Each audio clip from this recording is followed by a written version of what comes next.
বালিয়াকান্দিতে বিএনপির ৪৭তম প্রতিষ্ঠা বার্ষিকী পালিত হয়েছে।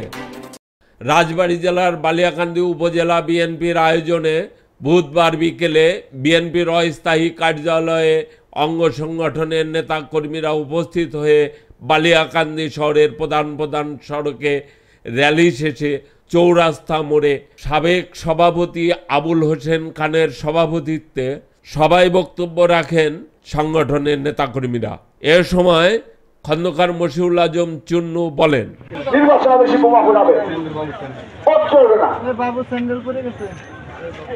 থানায় বোমা ফোটানো হয়েছে।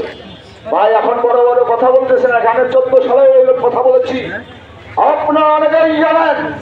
এখানে ছিল, পরবর্তীতে আমাদেরকে জন্য সভা করতে দিল কলেজের মাঠে, সেখানে আপনারা অনেকেই জানেন, এই বাজারে সব ব্যবসায়ী জানেন। বালিয়াকান্দি আওয়ামী লীগের সভাপতি রুহুল বিশ্বাস, সুবি মিয়া, আবুল কালাম আজাদ উপজেলার চেয়ারম্যান, বাবুর চেয়ারম্যান, নাহার আলীর চেয়ারম্যান, ইদ্রিস ফকির, আপনার সাদন হাকিম, চাল সেলিম, অসংখ্য নেতা কর্মী নদী সাঁতরিয়ে থানায় এসে পড়াতে হয়েছে। তখন কিন্তু আওয়ামী লীগের সময় এই সবাই কিন্তু না।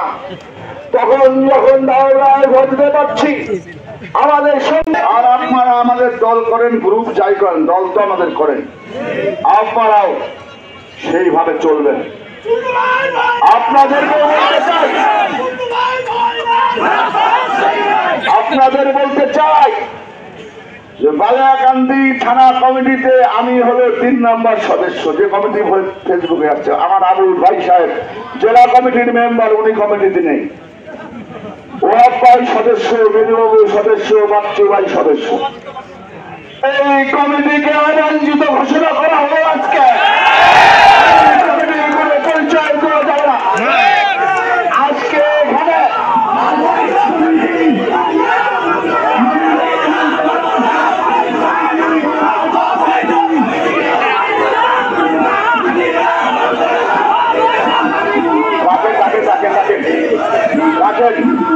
এই কমিটির পরিচয় দিয়ে যদি কোনো ব্যক্তি কোনো অকর্ম করেন তাদেরকে ছেড়ে দেওয়া হবে না। বিএনপির নির্দেশ, ক্লিয়ারের লোকজনকে নেতৃত্ব দিতে হবে। আরে ভাই আমার কথা বলেন, আমি ছোটকালের থেকে একটু গরম।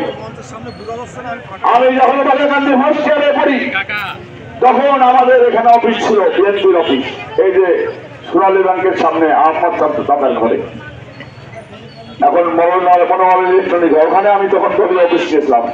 তখন আমি উপজেলা বিএনপির সেক্রেটারি।